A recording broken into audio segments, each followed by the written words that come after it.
Turkey defeat the Middle East all on their own.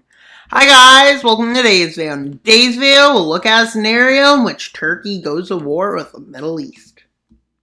In their first offensive, it does go pretty well. An invasion of Syria,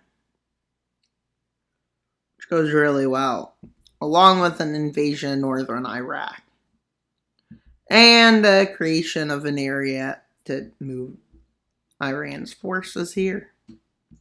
As they enter into Lebanon, they meet a challenge, Israel. But yeah, Syria literally just being the desert left. With Syria and Lebanon already falling, so has Palestine, but the failure of that against Israel happens right after, with Israel pushing them back. With Turkey now launching an offensive to try to take Baghdad, which they manage to capture the city as their enemies are still mobilizing, and they're fully mobilized. And while they move close to the border, and down they move in, as they launch an offensive into the oil-rich region of Iran, taking valuable areas, but moving through Kuwait and entering Saudi Arabia. Though Saudi Arabia and Egypt launch a few counter-offensives.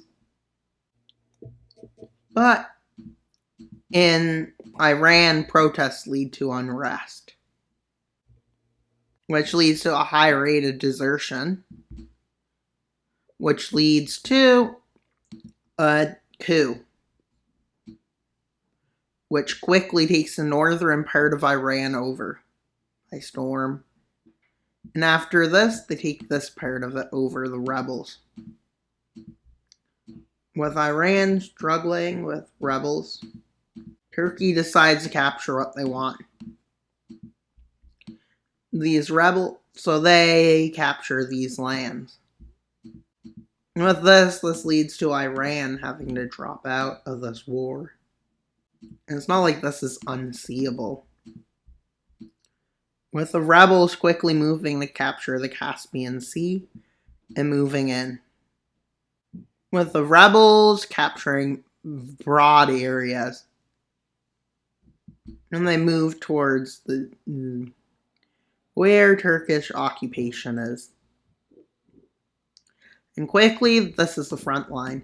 With this, Turkey decides to launch a big offensive into Jordan and Israel, which is a full success.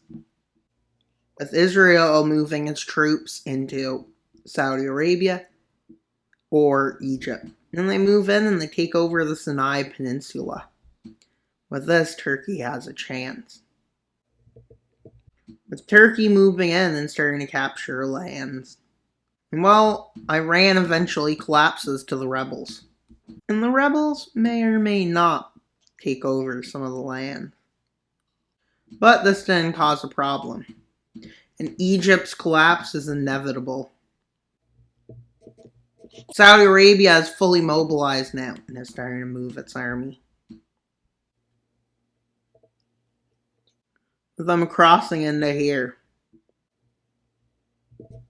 Despite the fact the rebels don't like it, they move in and they quickly recapture vast areas. With the rebels seeing an opportunity to retake its lands, await itself, they join into the war. With Turkey being pushed all the way back. With them creating a stalemate after they pull their troops out of Egypt. Only for a few weeks, as Iran launches an offensive up the Caspian Sea, and then Lebanon's recaptured, and Baghdad gets recaptured. With the front lines stalling out for a bit.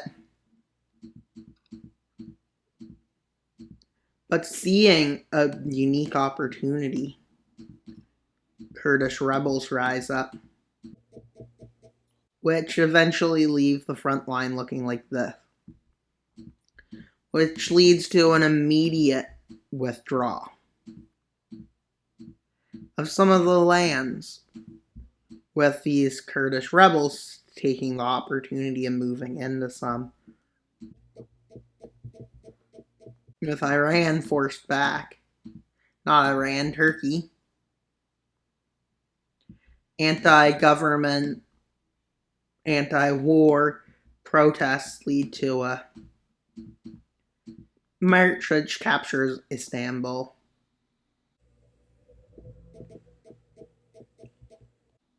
With it getting interesting, with a movement of forces out of this area. And yeah, with these Kurdish rebels capturing lots of lands, being threatened with invasion if they don't withdraw from some areas, they decide to. And then they decide to do the other spots, seeing inevitably it's not a good idea. And as they move along the coast,